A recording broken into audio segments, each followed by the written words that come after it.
الحمدللہ ایک بڑی تعداد آپ حضرات کی یہاں موجود ہے. چند ایک گزارشات آپ کی خدمت میں عرض کرنی ہیں. اللہ تبارک و تعالی دین کے کاموں میں اخلاص کی دولت نصیب فرمائے. عزیز دوستو، سب سے پہلے تو یہ بات سمجھ لیں کہ جتنے بھی اہل فضیلت ہیں ان کی فضیلت کا قائل ہونا انسان کے ایمان کو زندہ رکھتا ہے. جو لوگ اہل فضل کی فضیلت کے قائل نہیں ہوتے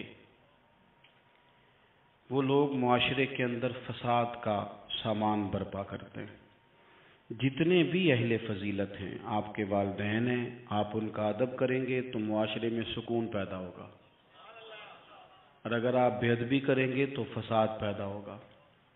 آپ اپنے اساتذہ کے لیے جذبات اچھے رکھیں گے تو آپ محسوس، ابھی ذکر ہو رہا تھا نا حضرت قاری شاکر نوری صاحب کا، تو بیان کرنے والے استاد کہہ رہے تھے بڑے سارے حفاظ کے استاد ہیں. دیکھو، استاد کا احترام ہوگا تو سوسائٹی میں سکون پیدا ہوتا ہے، اور اگر کوئی شاگرد ہلکی سی بھی، چونکہ وہ اہل فضل ہے نا، استاد بڑے ہیں، ہلکی سی بھی بے ادبی کرتا ہے تو تکلیف ہوتی ہے. استاد صاحب میٹرک پی ٹی سی ہیں، پرائمری کے ٹیچر ہیں، بچہ ان سے پرائمری میں پڑھتا تھا، پھر اس نے گریجویشن کی، پھر ماسٹر کی ڈگری ہوئی، M phil P H D, بہت بڑے عہدے پہ فائز ہو گیا. استاد صاحب آج بھی سائیکل پہ ہیں، پر وہ افسر لگ گیا ہے، پجاروں پہ بیٹھتا ہے. استاد صاحب سائیکل سے جا رہے تھے شہر کی طرف، اور یہ ایک گاؤں آ رہا تھا واپس. اچانک اس کی نظر پڑ گئی کہ میرے استاد صاحب جا رہے ہیں، تو اس نے پجارو سائیڈ پہ لگائی، نیچے اتر کے کہا کہ استاد جی سائیکل لڑکا پہنچا دے گا، آپ میرے ساتھ بیٹھے نا گاڑی پہ، میں گھر چھوڑ کے آتا ہوں. استاد صاحب نے دوبارہ جانا سائیکل پہ ہی ہے، بیٹھنا کوئی نہیں پجاروں پہ، بیٹھنا نہیں، وہ جائیں گے دوبارہ سائیکل پہ ہی. لیکن جب وہ اس ادب کے بعد دوبارہ سائیکل پہ بیٹھیں گے تو انہیں محسوس ہوگا میری سائیکل پجاروں سے مہنگی ہے، کیونکہ پجاروں والے نے اتر کے سلوٹ کیا ہے. جب آپ احترام کرتے ہیں نا، یعنی ایک بندہ دیتا ہے مسجد میں چندہ، اور ساتھ وہ خطیب صاحب کو کہتا ہے کہ اگلا جمعہ اس موضوع پہ پڑھانا، حالانکہ ان پڑھ بندہ ہے، مشورہ دیتا ہے کہ جناب فلانی تقریر بھی کیا کریں. اس سے نقصان کیا ہوتا ہے؟ محسوس ہوتا ہے کہ یہ نا اس کو ادب نہیں آتا، اس نے قدر نہیں جانی. لیکن لاکھوں خرچ کرتا ہے اور جب بات کرتا ہے تو اس کے دھلے ہوئے جملے ہوتے ہیں، اس کو لہجے کا وضو نصیب ہوتا ہے. وہ آگے کہتا ہے جناب اگر آپ مناسب سمجھیں تو ایک چھوٹی سی گزارش میری بھی مان لیں، تو آپ یقین کریں کہ وہ جس کو وہ کہہ رہا ہوتا ہے نا، وہ بات بھی مان لیتا ہے اور دعا بھی دیا کرتا ہے. اہل فضل کی کبھی بھی، بڑے لوگوں کی کبھی بھی بے ادبی نہ کریں. لوگوں نے اپنے من کی خواہشات کے لیے بڑے لوگوں کی بے ادبیاں شروع کی. یاد رکھنا، جو قوم اپنے بڑوں کی، اپنے اسلاف کی بے ادب ہو جاتی ہے اس کی تاریخ مسخ کر دی جاتی ہے. کبھی بھی بے ادب نہ ہو. میرے نبی پاک علیہ السلام نے 2 جملے کہہ کے اس مضمون کو سمیٹ دیا. فرمایا جو چھوٹے پہ شفقت نہ کرے، بڑے کی عزت نہ کرے، ہم میں سے ہے ہی نہیں. اپنے بڑوں کا اکرام کرے، اپنے بڑوں کا، اپنے اساتذہ کا، مشائخ کا، امت کے بڑوں کا. لوگوں کی زبانیں کھل گئی ہیں اولیاء اللہ کے بارے میں، لوگوں کی زبانیں کھل گئی ہیں ائمہ مجتہدین کے بارے میں، لوگوں کی زبانیں کھلی تو ذرا سی اوقات نہیں آدمی کی اور وہ حضور کے صحابہ پہ بات کرتا ہے. تو دیکھ تو صحیح اپنی حیثیت کا تو تعین کر. یہ تو وہ لوگ ہیں جنہیں چہرہ وضوحات دیکھ کر حضور کی نظر کرم نصیب ہوئی ہے، تو ان کے بارے میں ماں بات کر رہا ہے. حضور کا ہر صحابی، دیکھو میں کیا کہہ رہا ہوں، اور آپ کبھی میرے جملوں پر غور کریں اور آپ میری باڈی لینگویج دیکھیں تو میں طاقت ایمان سے کہہ رہا ہوں، انشراح صدر سے کہہ رہا ہوں کہ مدینے والے کے ہر صحابی کا یہ مقام ہے کہ وہ آسمان ہدایت کے ستارے ہیں. اس لیے کبھی بھی ادھر ادھر کی کسی گمراہی کا شکار نہ ہونا. یہ لوگ تو اپنی چھوٹی سی دکانداری چلانے کے لیے امت کا سارا پیچھے کردار مشکوک کرنا چاہتے ہیں. اور یاد رکھنا صحیح العقیدہ ہونا چاہیے، بس صحیح العقیدہ ہونا چاہیے. اگر وہ صحیح العقیدہ ہو تو پتہ میرے امام نے کیا کہا ہے، بڑوں کو نہیں، فرمایا تیری نسل پاک میں ہے بچہ بچہ نور کا. ایک ایک بچہ تیری نسل پاک میں ہے بچہ بچہ نور کا، اور تو ہے عین نور، تیرا سب گھرانہ ہی نور کا. انہوں نے کہا تو بچے بچے کا احترام کریں گے، چھوٹے چھوٹوں کا ادب کریں گے. کیوں؟ اس لیے کہ حضور کی اولاد پاک ہے. ہم تو استاد کے بچے کا بڑا احترام کرتے ہیں، ہم تو شیخ کے بچے کا بڑا احترام کرتے ہیں، اور جو مدینے والے کی اولاد ہو. اور رسلاں نال جے نیکی کریے تو نسلاں تاک نہیں بھول گئے. ہم کیسے بھول سکتے ہیں حضور کی اولاد پاک کا احترام؟ لیکن کوئی ضروری ہے کہ آپ صحابہ کا ذکر کریں گے تو اس میں آپ اہل بیت کی تنقیص شان معاذ اللہ کریں گے، اور آپ اہل بیت کا تذکرہ کریں گے تو وہ صحابہ کی شان گھٹائے بغیر مکمل نہیں ہوگا. ایسی ناپاک جسارتوں سے امت کے اندر تکلیف بڑھتی ہے، آزمائش آتی ہے، اور پھر نئی نئی تحقیق کی ضرورت کیا ہے؟ تحقیق وہ ٹھیک نہیں جو داتا علی اجمیری نے کی ہے، جو خواجہ اجمیر نے کی ہے، جو امام ربانی نے کی ہے، جو امام محمد رضا فاضل بریلوی نے کی ہے. ادھر ادھر جانے کی کیا ضرورت؟ اس لیے پہلے تو اہل، اور دوسری بات، جتنے بھی اہل فضل تھے نا، وہ کئی دفعہ نا ابا جی اور چاچا جی کی لڑائی ہو رہی ہو نا، ابا اور چاچا کی، تو بیٹا چھلانگ لگا کے بیچ میں لڑائی میں اپنے ابا کی حمایت میں آ بھی جائے نا، چاچے کی مخالفت کرے، ابے کی حمایت میں بات کرے، تو والد صاحب فٹک پتہ کیا کہتے ہیں؟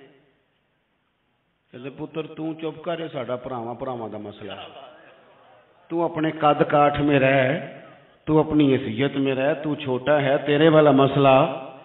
تو آپ بڑوں کی باتوں میں بولتے ہیں.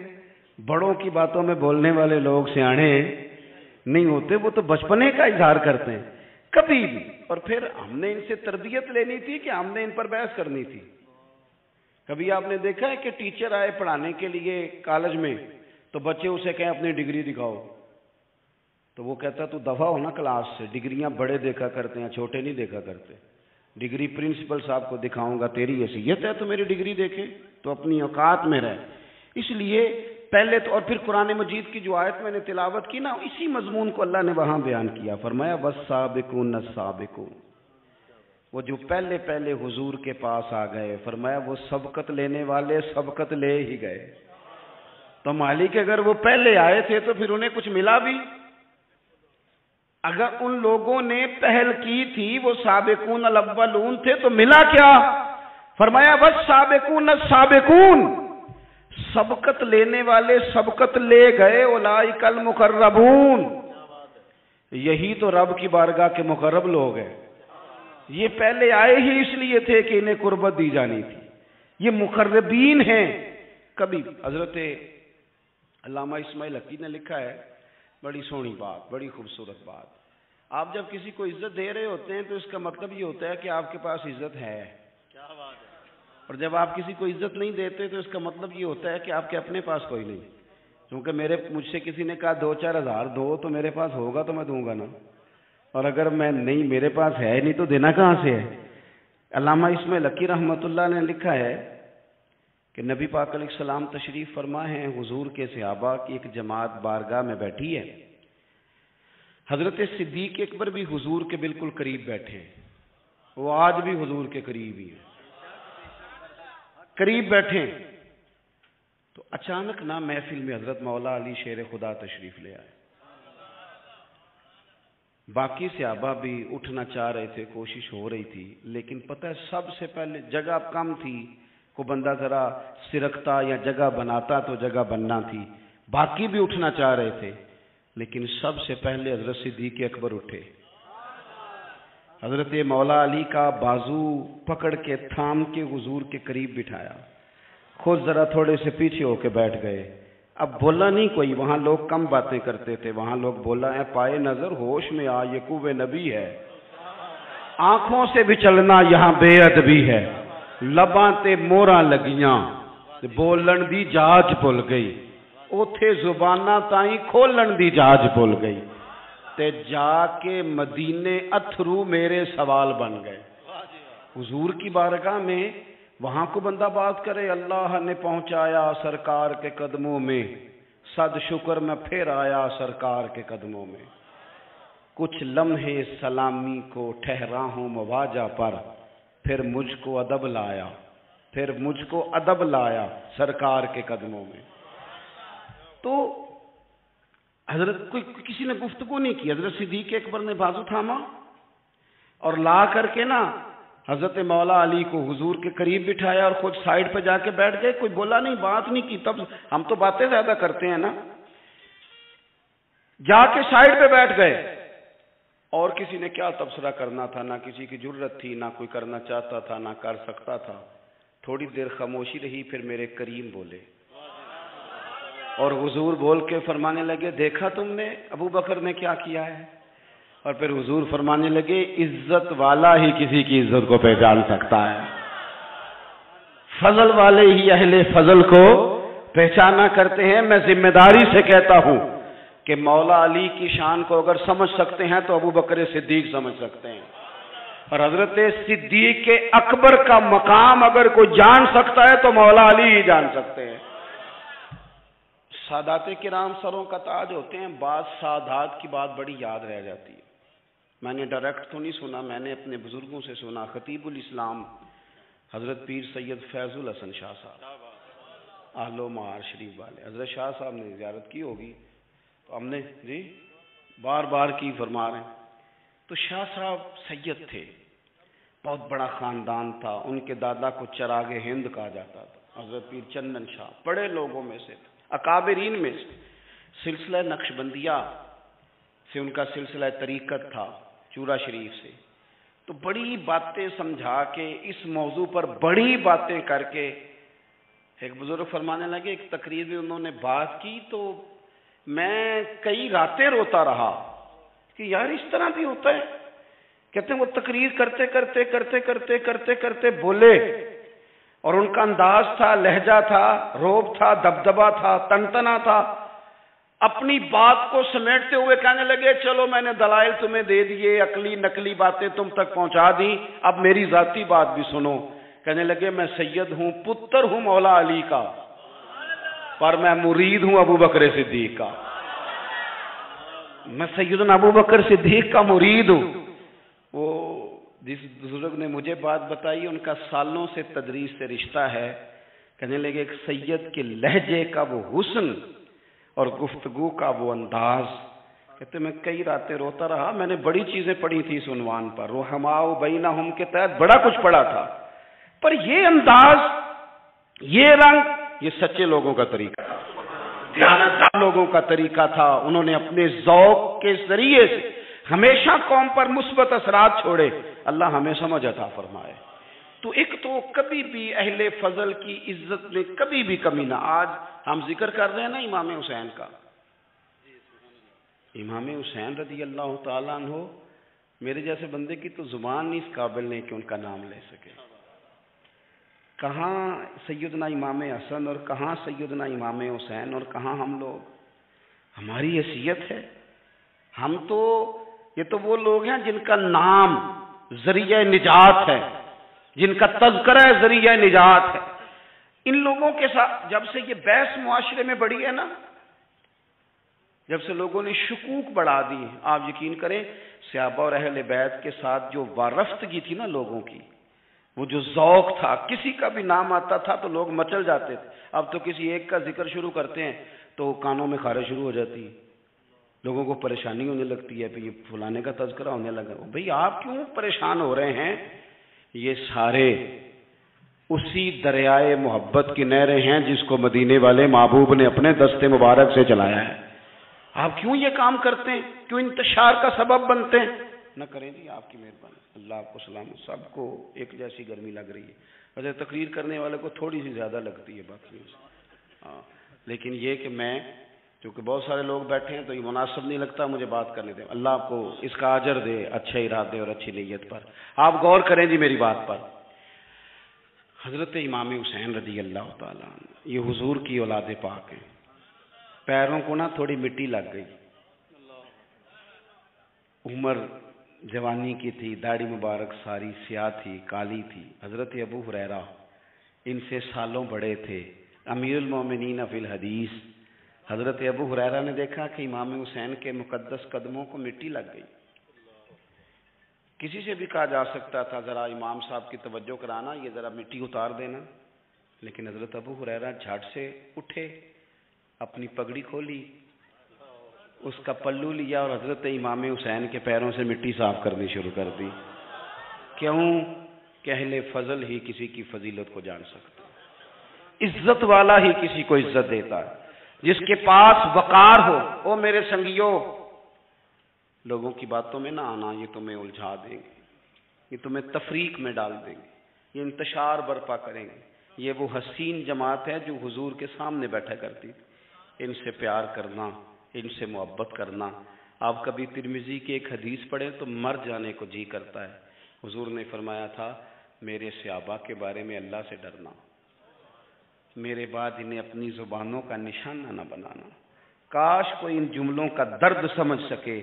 فرمایا رب سے ڈرنا، اور کریم فرمانے لگے جس نے ان سے محبت کی میری محبت کی وجہ سے محبت کی، اور جس نے ان سے عداوت رکھی میری وجہ سے رکھی. کبھی بھی کسی میں، اور جو حضور کی اولاد ہے، صحابہ کرام نے ایک جگہ کچھ نذرانہ جمع کیا اور جمع کر کے کہا کہ حضور کی بارگاہ میں پیش کرنا ہے. اخراجات بہت زیادہ ہیں اور ظاہری وسائل اس ترتیب سے نہیں ہیں. یہ نذرانہ ہر مہینے پیش کرنا ہے. جب وہ لے کے حضور کی بارگاہ میں گئے نا تو اللہ نے قرآن نازل کر دیا. فرمایا محبوب ان سے کہہ دو لا اسألکم علیہ اجرا، میں تبلیغ دین پر تم سے کوئی اجر نہیں مانگتا. الا المودۃ فی القربى، بس میرے قریبیوں سے پیار کرتے رہنا، میرے قریبیوں سے محبت کرنا، پیار کرنا قریبیوں سے. یہ علی المرتضیٰ ہیں، یہ فاطمہ ہیں، یہ ان کا خاندان ہے، یہ ختیجہ ہیں، یہ عائشہ ہیں، یہ میمونہ ہیں، یہ حفصہ ہیں. ان سے پیار کرنا، میرے قریبیوں سے محبت کرنا. ہمارے دلوں میں حضور کی اولاد کا پیار ہونا چاہیے، طبیعتوں میں احترام ہونا چاہیے. ہمارا مزاج، ہمارا دل ان کے لیے دھڑکنا چاہیے. ہمارے لہجے، ہمارے انداز ہمیشہ ان کے حق میں نرم ہونے چاہیے. میں کہہ چکا ہوں سید کا صرف عقیدہ ٹھیک ہونا شرط ہے، باقی آپ تحقیق اور تفتیش میں نہ پڑیں، وہ جانے رب جانے. آپ کوشش فرمائیں ہماری اولادیں، ہم خود اور اہل فضل کا ادب کبھی نہ چھوڑیں. دوسری بات آپ سے یہ عرض کرنی ہے، اس کو اچھی طرح سمجھ لیں کہ قومیں اپنے اسلاف سے بڑی ہوتی ہیں. ہمیشہ بڑا ہم ہوتا ہی وہ ہے جس کا کوئی بڑا ہوتا ہے، جس کا کوئی بڑا نہیں ہوتا وہ کبھی بھی بڑا. یہ کچھ عرصے سے ٹرینڈ چلا ہے، اگرچہ یہ درست نہیں ہے. آپ کسی سنار کی دکان پہ جائیں تو اس نے اپنے پیچھے نا اپنے والد صاحب کی اور دادا کی فوٹو لگائی ہوتی ہے. حکیم کی دکان پہ چلے جائیں، کپڑے والی دکان پہ چلے جائیں تو اس نے پیچھے اپنے دادا کی، والد کی فوٹو لگائی ہوتی ہے. اگرچہ یہ درست نہیں، تصویریں نہیں لگانی چاہیے. تصویریں ان کی کیا، پیروں کی بھی نہیں لگانی چاہیے. جہاں تصویر ہوتی ہے وہاں نماز کیسے پڑھی جائے گی؟ فرشتہ رحمت کا نہیں آئے گا. یہ تو اب ایک ضرورت بن گئی. تو اب ضرورت کیا، اب تو خیر نفسیاتی مسئلہ بن گیا ہمارا. یہ نفسیاتی مسئلہ ہے. یعنی سلام بعد میں فوٹو پہلے، یعنی سیانے سیانے لوگ. اور یہ ہمیں ایسے کھیل تماشے میں لگایا گیا ہے کہ میں ڈھیر سارے لوگوں پر غور کرتا ہوں، پھر ان کے لیے دعا کرتا ہوں کہ یا اللہ ان کی مدد فرما. یعنی اس طرح کی حالت ہے کہ وہ زندہ ہی موبائل کے اندر ہے، ہر چیز. مجھ سے ایک دفعہ ایک صاحب نے پوچھا مولوی آج کل بڑے لڑ رہے ہیں. میں نے کہا وہ 4-5 ہے جن کو آپ موبائل پہ دیکھتے ہیں. آپ میرے ساتھ آئیں، میں آپ کو 20 اور سینکڑوں شیخ الحدیث بتاتا ہوں جو سکون سے بیٹھ کر رسول اللہ کا دین پڑھا رہے ہیں. تو آپ مسئلہ صرف یہ ہے کہ ہم نے کل زندگی وہ سمجھ لی ہے جو موبائل کے اندر ہے. بہرحال وہ تصویر لگائی ہوتی ہے سنار نے بھی اور حکیم نے بھی اور ڈاکٹر نے بھی اور بہت سارے لوگوں نے کہ جناب اب یہ جو تصویر لگاتے ہیں تو اس کے پیچھے پوری حکمت ہوتی ہے. آپ ان سے پوچھتے ہیں یہ فوٹو کیوں لگائی ہے تو وہ کہتے ہیں ہم یہ بتانا چاہتے ہیں کہ یہ کام آج نہیں ہم نے شروع کیا، ہمارا شجرہ پرانا ہے، ہمارے باپ دادا سارے یہی کام کرتے تھے، ہمارا خاندانی ورثہ ہے. وہ ثابت یہ کرنا چاہتے ہیں کہ ہم پیچھے سے ہمارا ایک سلسلہ آ رہا ہے، ساری دنیا اپنے اکابرین کو، اسلاف کو، بڑوں کو ان کے زور پر بڑا ہونا چاہتی ہے۔ یہاں کچھ لوگ ایسے آئے ہیں جن کے نزدیک معاذ اللہ صحابہ ہی ٹھیک نہیں تھے، اہل بیت ہی ٹھیک نہیں تھے۔ آپ اپنی سند کیسے مضبوط کریں گے؟ اگر وہ اولین جو حضور کے سامنے بیٹھتے تھے وہی ٹھیک نہیں تھے تو پھر ان سے ہو کے جو دین آگے آیا اس کو تم کیسے ٹھیک مانو گے؟ ساری چیزوں کو مشکوک کرنا چاہتے ہیں۔ ہمارے بزرگوں نے، امام بخاری نے، امام مسلم نے محنت کر کے حدیثیں تلاش کی، اصول بیان کیے کہ یہ حدیث صحیح ہے، متواتر ہے، حسن ہے، ضعیف ہے، کیا ہے، اس کے اصول اور قاعدے بیان کیے۔ اور جب انہوں نے خود پوری تحقیق کی، آپ تھوڑی سی، آپ مشکل بات نہیں کر رہا، تھوڑی سی آپ غور کریں گے، انہوں نے سینکڑوں میل کا سفر کیا، گھوڑوں پہ، پیدل، اونٹوں پہ، ریسرچ کر کے بتایا کہ یہ حدیث بالکل درست ہے، اپنی سند کے اعتبار سے، متن کے اعتبار سے یہ متواتر درجے کی ہے۔ انہوں نے پوری ریسرچ کی۔ پھر غور کریں کیا کہہ رہا ہوں، جب پوری تحقیق کر لی تھی تو پھر انہیں کہنا چاہیے تھا نا یہ نبی پاک نے فرمایا ہے، کہنا چاہیے تھا نا کہ یہ حضور نے فرمایا، ہماری تحقیق ہے، حدیث درست ہے۔ لیکن کسی نے بھی ڈائریکٹ نہیں کہا۔ انہوں نے جب بھی کہا کہنے لگے حضرت عبداللہ ابن عمر فرماتے ہیں کہ حضور نے یوں فرمایا، حضرت انس بن مالک فرماتے ہیں کہ حضور نے یوں فرمایا، حضرت جناب سیدنا سیدہ عائشہ صدیقہ فرماتی ہیں یوں حضور نے فرمایا، حضرت ابو ہریرہ فرماتے ہیں یوں حضور نے فرمایا۔ انہوں نے نا پہلے اس صحابی کا نام لیا جنہوں نے وہ بات اپنے سینے میں محفوظ کی۔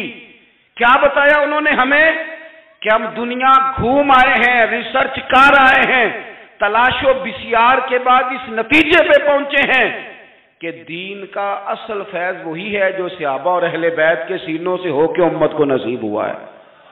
اصل فیضان وہ ہے جو وہاں سے ہو کے آیا۔ تو ایک بات تو یہ کہ اہل فضل کی عظمت، اور دوسری بات کہ اپنے اکابرین کے ساتھ جوڑ کے رہنا، اور تیسری بات حضرت سیدنا امام حسین، حضرت امام حسن رضی اللہ تعالی عنہما، ان دو شہزادوں سے نا نبی پاک صلی اللہ علیہ وسلم نے جو محبت فرمائی ہے نا وہ بھی بڑی قابل دید ہے۔ حضور نے جو ان سے پیار کیا ہے۔ کچھ لوگ ایسے ہوتے ہیں کہ جن سے انسان جب پیار کرتا ہے، محبت کرتا ہے تو وہ بات نا دور دور نکل جاتی ہے، بات پھیل جاتی ہے۔ ان کے ساتھ نا میرے نبی پاک کا خصوصی لگاؤ ہے۔ اس کا مطلب یہ نہیں کہ ہر نانا ہی اپنے نواسے سے پیار کرتا ہے، یہ معنی نہیں۔ رسول پاک علیہ السلام جو کام بھی کرتے ہیں اللہ کی وحی کے ساتھ کرتے ہیں۔ حضور کا ہر کام وحی خدا ہے، اپنی مرضی سے حضور کوئی کام نہیں کرتے۔ تو نبی پاک نے جو بھی کیا ہے وہ امت کے لیے نمونہ ہے۔ حسنین کریمین سے جو حضور کا پیار ہے، جو نبی پاک علیہ السلام کی ان کے ساتھ والہانہ محبت ہے، اعلیٰ حضرت بریلوی نے حدیث لکھی ہے، راوی حضرت عثمان غنی ہے رضی اللہ تعالیٰ عنہ۔ حضور سید عالم صلی اللہ تعالیٰ علیہ وآلہ وسلم نے نا گھر میں پیغام بھیجا، فرمایا فاطمہ سے کہو ذرا حسن حسین کو تو بھیجے۔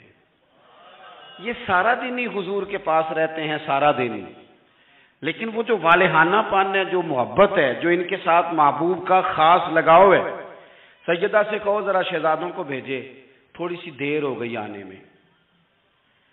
اعلیٰ حضرت فرماتے ہیں یوں لگتا جیسے سیدہ فاطمہ کپڑے نہیں وہاں بدلنے لگتی بچوں کے، خوشبو نہیں لگانے لگتی، تھوڑی تیاری میں دیر ہو گئی تو محبوب نے نظریں جمائی ہیں اس حجرے کی طرف جہاں سے امام حسن اور حسین نے آنا ہے۔ رحمت کے عجب ہی جھمیلے ہیں، حسنین یہاں پر کھیلے ہیں۔ تو دونوں شہزادوں جب دروازہ کھلا تو حضرت عثمان غنی کہتے ہیں بچے جب نکلے نا دونوں تو یہ کوئی 10 15 50 100 میل دور سے تھوڑی آ رہے ہیں، تو یہیں رہتے ہیں، محبوب کے قرب خاص میں انہیں سایہ کرم ہر وقت نصیب ہے۔ لیکن نبی کریم علیہ السلام کا جو والہانہ پن ہے، جو ان کے ساتھ حضور کا رشتہ محبت ہے، جیسے ہی دونوں شہزادے آئے حضرت عثمان غنی فرماتے ہیں محبوب نے مقدس گھٹنے زمین پہ رکھ دیے اور دونوں بازو کھول دیے۔ ایک شہزادہ اس سینے سے لگ گیا اس کندھے سے، ایک اس کندھے سے لگ گیا۔ اور پہلے بھی حضور پیار کرتے تھے پر آج تو رخ ہی بدل گیا بات کا اللہ کے پیارے حبیب علیہ الصلوۃ والسلام فرمانے لگے اے اللہ، یہ دونوں شہزادے کندھے سے لگے ہوئے، حضور فرمانے لگے اے اللہ میں ان دونوں سے محبت کرتا ہوں، تو بھی ان سے محبت فرما۔ اور کہا اے اللہ جو جو میرے حسن حسین سے محبت کرے تو ان سب سے محبت فرما، تو ان سب سے پیار کر جو میرے حسنین سے پیار کرے۔ اللہ کے پیارے محبوب علیہ السلام کی محبت جب حضور کو، بھائی جس چیز کی طرف محبوب نے ایک دفعہ دیکھا ہے نا، وہ غار ثور میں حضور ایک دفعہ گئے ہیں، 3 دن قیام کیا ایک دفعہ گئے، تو ہمارا تو کئی بار جانے کو دل کرتا ہے۔ جہاں حضور تھوڑی دیر قیام فرمائیں اس جگہ سے پیار ہو جاتا ہے، اور جن شہزادوں سے حضور اس والہانہ انداز میں پیار کریں، ان کی محبت، ان کا پیار ہمارے دلوں میں ہونا چاہیے، اور کچھ نہ ہمارے جذبات ہونے چاہیے، کچھ ہمارے جذبات میں والہانہ پن ہونا چاہیے ان شہزادوں کے لیے۔ آج کل نا ہمارے ہاں دور ہے تقریروں کا، پوسٹیں لگانے کا، اپنی اپنی رائے، اور ویسے بھی جو ہم لکھ رہے ہوتے ہیں، جو بول رہے ہوتے ہیں، وہ اپنے لیے نہیں ہوتا الا ماشاءاللہ، وہ تو سامنے والے کے لیے ہوتا ہے۔ وہ تو حضرت مجدد الفسانی رحمۃ اللہ علیہ کے حالات پہ ایک سیرت نگار نے لکھا ہے کہ آپ نے ایک شخص کو نا اپنے سلسلہ نقشبندیہ میں اجازت دی کہ اب آپ بھی آگے اللہ اللہ بتائیں، تربیت کریں، یہی طریقہ ہوتا تھا، تو ان کو خلافت دے دی، اب وہ سلسلہ طریقت میں آگے اشاعت سلسلہ کا کام کریں گے۔ کچھ عرصے کے بعد وہ خلیفہ صاحب نے حضرت شیخ کو خط لکھا تو کہنے لگے حضور آپ نے فقیر کو اجازت دی تھی، اب میں تقریر بھی کرتا ہوں، تدریس بھی کرتا ہوں، تصنیف بھی کرتا ہوں۔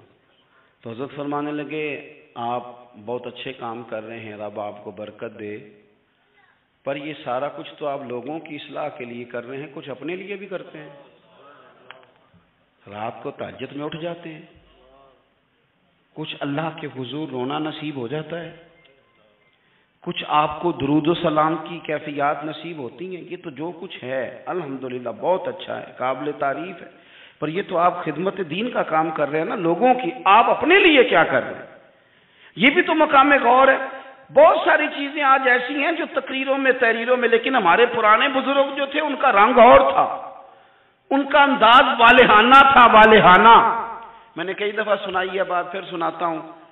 بڑی عید پہ نا میرے والد صاحب چاول لائے، غریب گھر تھا تو ثابت چاول اور بہترین چاول کم ملتے تھے، تو جو زیادہ اچھے چاول تھے اماں جی نے ایک دفعہ پکائے تو بڑے اچھے لگے، تو سب نے تعریف کری کہ چاول بڑے اچھے۔ تو تھوڑے دنوں کے بعد چاول پکے تو وہ والے نہیں تھے، تو ابا جی کہنے لگے والدہ سے کہ وہ چاول کتنے نہیں، یہ نوے پکاڑے میں آ جائے۔ تو اماں جی فرمانے لگی کہ چاول بڑے سونے تھے، پیارے تھے، میں نے رکھ دیے ہیں، 10 محرم کو امام حسین کی ریاض پکائیں گے۔ ہمارا نا آپ نے ناراض نہیں ہونا، محفل میلاد کی ہو یا 10 محرم کی ہو تو نہیں جاؤں گی ناراض؟ محفل کے منتظمین اگر مجھ سے بگڑ نہ جائے تو بات کر دوں، کام مشکوک ہو گیا، رحم دئیے کوئی اور ہی کر رہا ہے، کر دیں جی۔ محفل شریف کی جو لنگر ہے اس کو کہتے ہیں تبرک ہے، ایسے ہی ہے، ہوتا بھی ہے، وہ تبرک ہوتا ہے نا جی۔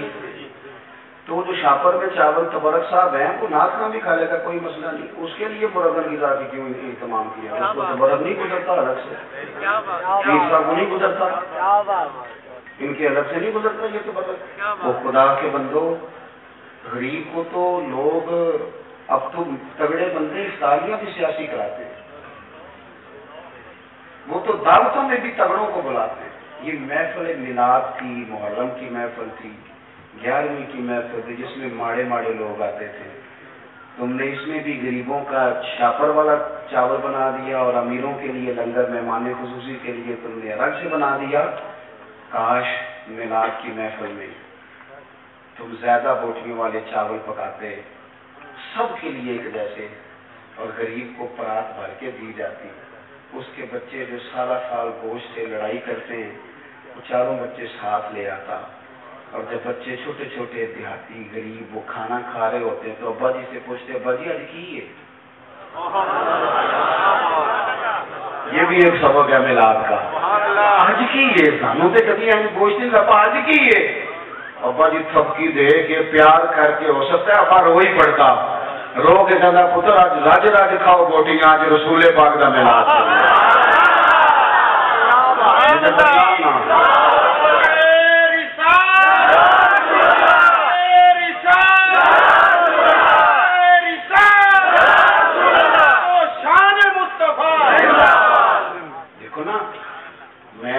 اہتمام کیا اپنے آپ بڑے پیارے لوگ ہیں پر میری ڈیوٹی لگائی ہے نا آج آپ نے سمجھانے کی. دیکھو بچے کے ولیمے پر جس ترتیب سے محنت کر کے ہم لنگر کا بندوبست کرتے ہیں, ڈھونڈ کے نائی, ڈھونڈ کے کسائی, ڈھونڈ کے, امام حسین کے نیاز پہ بھی اسی طرح ہی کرتے ہو, میلاد پہ بھی اسی طرح ہی کرتے ہو, یہی کام کرتے ہو.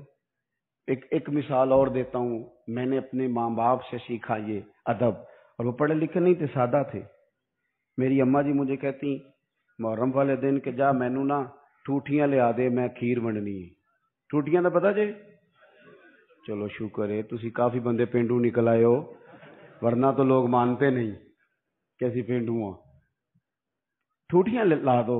تو مینو ذرا سائیکل تے جانا پیندا سی 2-3 کلومیٹر, تو میں کہتا اماں جی میں پوچھیا استاداں نو, ختم پرات وچ بھی ہو جاتا ہے, آپ دلا لیں ہو جاتا ہے, پلیٹوں میں بھی مطلب کوئی مسئلہ نہیں. اماں جی کہندے تو نا اپنے مسئلے رکھ اپنے کول, میں نے ٹوٹیاں لے آ کے دے. تو وہ چلے جاتا. ایک دن میں تھوڑا سا نا تنگ ہو کے بھی گیا, یار حد ہو گئی ہے, اماں جی مسئلہ سمجھتی نہیں, میں اتنے بڑے مفتیوں کا قول سنا رہا ہوں. امام اعظم ابو حنیفہ کی والدہ امام صاحب کے ایک شاگرد تھے, وہ واعظ تھے, بڑی زبردست تقریر کرتے تھے. امام صاحب کی ماں کہتی جاؤ مجھے اس سے مسئلہ پوچھ کے بتاؤ. تو امام صاحب کہتے اماں مجھ سے مسئلہ پوچھ لے. تو ماں کہتی تو بچہ ہے, ماں کے لیے تو بچہ ہی تھے نا, وہ اس سے مسئلہ پوچھیں. تو حضرت امام صاحب اپنی والدہ کا وہ استفتاح سمجھے لے کے اس شاگرد کے پاس جاتے, مسئلہ کہتا استاد جی مجھے تو نہیں نا مسئلے آتے, آپ بتائیں. تو امام صاحب کہتے میری اماں تیرے نام پہ مطمئن ہوتی ہے. یہ احترام دیکھو. فرماتے اچھا میں تجھے اس سوال کا جواب بتاتا ہوں, پھر تو مجھے بتا, اور پھر میں اپنی اماں کو جا کے بتاؤں گا, تاکہ میری بوڑھی ماں سادی طبیعت ہے وہ ذرا اطمینان میں آ جائے گی. وہ میری اماں جی مجھے کہنے لگی ٹوٹیاں تے لے آنیاں پینیاں نے. میں چلا گیا, لے کے آیا, لا کے میں نے پیش کر دی. تو میں نا اس دن تھوڑا سا میں نے پوچھا گھبرا کے, میں کہ اماں جی مثلا ٹوٹیاں دی ایڈی لوڑ کا دی ہے, بغیر ٹوٹیاں تو نہیں امام حسین دے نام دی کھیر ونڈی جاندی, ضرورت کی ہے. تو اماں جی کو پتا تو تھوڑا غصے میں گیا ہے, پسینے میں شرابور واپس آیا ہے, تو ان کا لہجہ وہ ہو گیا جو ماں کا پھر سمجھانے کا لہجہ ہوتا ہے. مجھے تھپکی دی, 10 روپے بھی اضافی دیے خرچے کے, اور ساتھ کہنے لگی پتر ویکھے نا حضور دی اولاد دے نام تے کسے نو کھیر دینی, پھر انہوں آخنا ساڈا پانڈا دے کے جا. نبی پاک دی اولاد دے نام تے جو دے چھڑیا سو دے چھڑیا, ختم ہو گئی بات, ختم ہو گیا. اب اسے کہنا برتن دے کے جا. اس لیے پلیٹیں بھی جائیں, یہ حضور کی اولاد کے نام کا لنگر. تیری نسل پاک میں ہے بچہ بچہ نور کا, تو ہے عین نور تیرا سب گھرانہ نور کا. تو ایک تو ان سے والہانہ پن. پانچویں اور آخری بات, اپنے بزرگوں کے صرف دن نہیں منانے. دین صرف منانے نہیں آیا دنیا میں, دین تو اپنانے کے لیے آیا ہے. ہم نے نیرے دن نہیں منانے, نیرا اپنا سند ہی مضبوط نہیں کرنی, احترام بھی کرنا ہے حد درجے. لیکن جو ان کی سوچ ہے, جو ان کی فکر ہے, جو ان کا مزاج ہے, 2 باتیں حضرت عمر فاروق رضی اللہ تعالیٰ عنہ میں اور امام حسین میں ایک جیسی ہیں, کامن ہے. ایک تو ان دونوں کا مسلح سے پیار. 100 رکعت نماز نفل پڑھتے تھے حضرت سیدنا امام حسن اور حسین فرضوں کے علاوہ. جو 5 بھی پوری نہیں پڑھتا وہ کہتا ہے مجھ سے بڑا امام حسین کا محبی کوئی نہیں. 5 آپ دیکھیں نا, 9-10 محرم کی درمیانی رات یزید کی فوجوں نے جب کہا کہ حسین یا جنگ یا بیعت 2 ہی باتیں, تو امام حسین رضی اللہ تعالیٰ عنہ فرمانے لگے 1 رات کی مہلت دے دو, صبح بات کریں گے. وہ چلے گئے. حضرت عباس رضی اللہ تعالیٰ عنہ عرض گزار ہوئے, حضور جو فیصلہ آپ نے صبح کرنا ہے مجھے تو ابھی اس کا پتہ ہے, بیعت تو آپ نے کرنا نہیں. تو آپ یہ سوچیں گے پتہ نہیں کوئی گنجائش نکالنے لگے ہیں, یہ عجیب سے لوگ ہیں، آپ نے رات کیوں لی؟ تو امام حسین فرمانے لگے عباس تیرا کیا خیال ہے؟ میں نے سوچنے کے لیے رات لی ہے۔ حضور کس لیے؟ تو فرمانے لگے تجھے پتہ ہے نا مجھے مصلی سے بڑا پیار ہے، تجھے پتہ ہے نا مجھے اللہ کی بارگاہ میں سجدہ کرنا کتنا سکون دیتا ہے۔ صبح میدان لگے گا، امید شہادت کی ہے، میرا دل کرتا ہے کہ رات رہ گئی ہے، رج رج کے اپنے رب کو سجدہ نہ کر لوں۔ امام علی مقام کے ماننے والوں کا سجدے سے پیار کیوں نہیں؟ عبادت آپ یقین کریں 1.5 گھنٹے کی باتیں، نیری گپ شپ، کوئی لینا دینا نہیں۔ یہ کون صاحب ہیں؟ کہتے ہیں یہ درویش ہوتے ہیں۔ اچھا جناب، درویش صاحب 1.5 گھنٹے گپ شپ لگائی، ادھر کی ادھر کی، فلانے کی اس کی کہانیاں سنائی، نماز کا ٹائم ہوا تو کہتے تو مولویوں کا کام ہے۔ خدا سے ڈر، کس طرح کے لوگوں کی طرف ہم نے توجہ کر لی ہے۔ حضرت فاروق اعظم، حضرت عثمان غنی نے نا حضرت عمر کے وصال کے بعد ان کی ایک بیوہ سے نکاح کیا۔ خاتون عرض کرنے لگی حضور میں تو بڑھاپے کی طرف میرا سفر ہے، کسی خدمت کے قابل نہیں، تو میرے ساتھ نکاح سمجھ میں نہیں آیا۔ فرمانے لگی خدمت کے لیے نکاح نہیں کیا، میں عمر کی عبادت سے بڑا متاثر ہوں۔ اتنی محنت، اتنی جد و جہد، اتنی خلافت کی پابندیاں، اتنے کام کے باوجود مصلی پہ بیٹھتے ہیں تو مزہ آ جاتا ہے۔ فرمانے لگے میں نے انہیں مسجد میں رج کے سجدے کرتے دیکھا ہے۔ تجھ سے نکاح اس لیے کیا ہے کہ آپ مجھے بتائیں گی کہ سیدنا عمر گھر کی 4 دیواری کے اندر اپنے رب کو کس طرح یاد کرتے، مجھے بتائیں۔ یہ سجدوں سے دلچسپی، عبادتوں کا شوق، تلاوتوں کی لذت، درود و سلام کا ذائقہ، ہماری نا روحانی زندگی موبائل نے بڑی بے آباد کر دی ہے۔ 10 منٹ ملے نہیں تو موبائل کھولا نہیں۔ جو سب سے ضروری اور اہم کام تھا وہ تو یہ تھا کہ 10 منٹ ملتے تھے، صحابہ کو وہ نفل نیت لیتے تھے، اللہ کے ولی درویش وہ اللہ اللہ کرنے کو ترجیح دیتے تھے، مزاج نہیں۔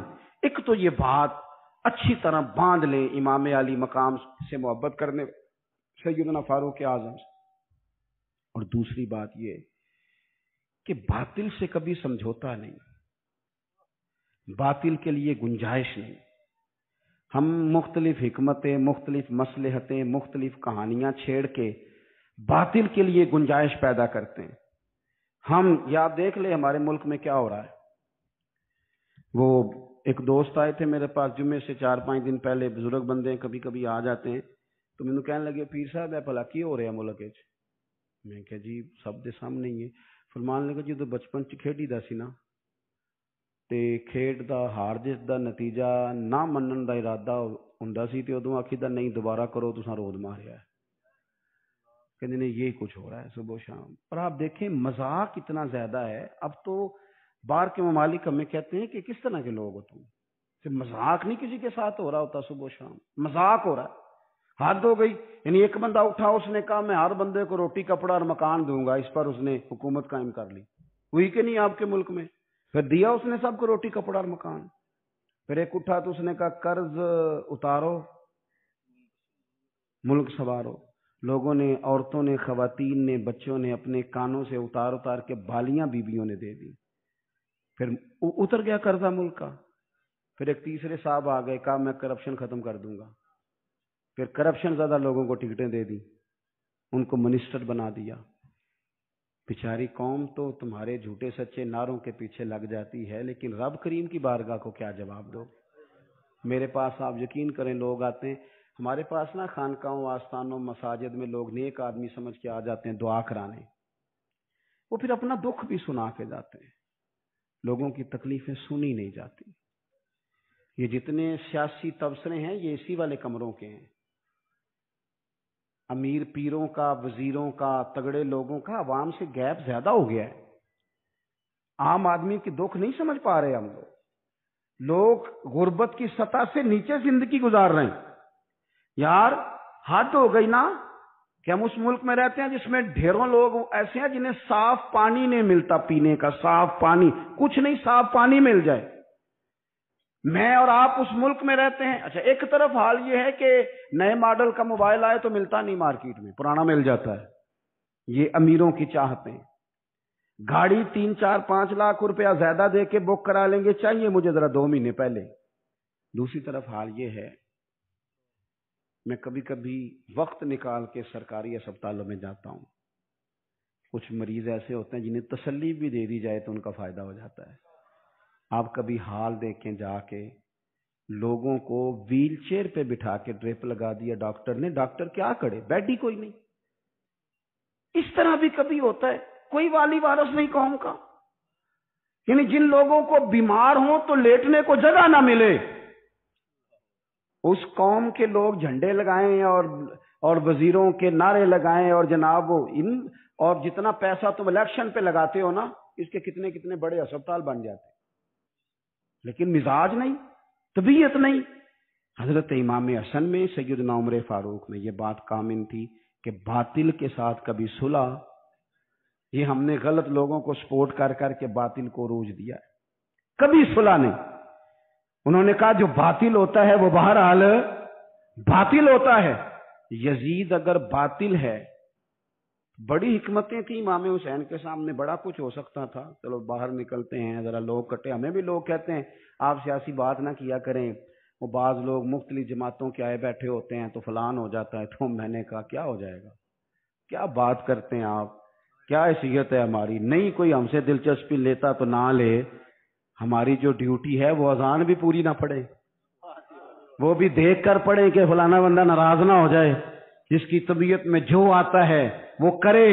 سانو تخت زارے دی لوڑ کی ہے، نالے کی لگے شہر بمبول دے نال، اسی تے اپنی بال کے سیکنے آ، سانو کی لگے کسی اور دے نال، کروں مدح اہل دول رضا، اور پڑھے نا اس بلا میں میری بلا، میں تو گدا ہوں اپنے کریم کا، میرا دین کوئی پارا ہے نہ نہیں۔ یہ کیا بات ہوئی کہ آپ سچی بات ہی نہ کریں، آپ غور کریں میں کیا عرض کر رہا ہوں۔ غریب لوٹتے نہیں اور آپ کہیں کہ جناب وہ فلانا بندہ کہے گا میں سیاسی جماعت کا تھا، آپ نے بات کر دی، ہو جو جس جماعت کا ہوتا ہے، لیکن حق بہرحال حق ہی ہوتا ہے۔ یہی بات امام حسین کے سامنے آئی، بچوں عورتیں ساتھ ہوں تو لوگ تو ویسے ہی کہہ دیتے ہیں میرے ساتھ زنانہ ساتھ ہے، ورنہ میں تجھے بتا دیتا، لیکن امام حسین نے نہ عورتوں کا ساتھ دیکھا، نہ بچوں کی بھوک دیکھی، نہ تکلیف دیکھی۔ انہوں نے بتایا کہ جب باطل کے سامنے ڈٹنا ہے تو نتیجے کی پرواہ کیے بغیر ڈٹنا ہے۔ جو لوگ کام کرنے والے ہوتے ہیں وہ رزلٹ نہیں دیکھتے کیا نکلے گا، رزلٹ تو یہ نکلا کہ امام حسین شہید ہو گئے، اور پھر 3-4 سال یزید حکومت بھی کر گیا، لیکن قیامت تک کے لیے اس کا نام ذلت کا باعث بن گیا۔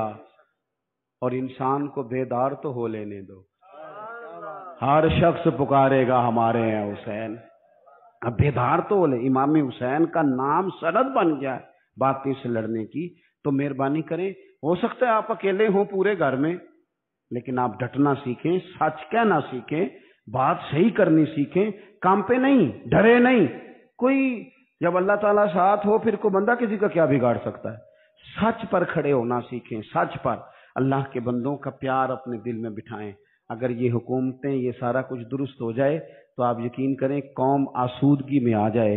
پھر سے اپنی ساری تقریر کو دہراتا ہوں، سب سے پہلے تو بڑوں کی عزت کریں، اہل فضل کی توقیر میں کبھی کمی نہ کریں، اپنے اسلاف سے اپنے آپ کو جوڑ کے رکھیں، کبھی بھی اس سے پیچھے نہ ہٹیں۔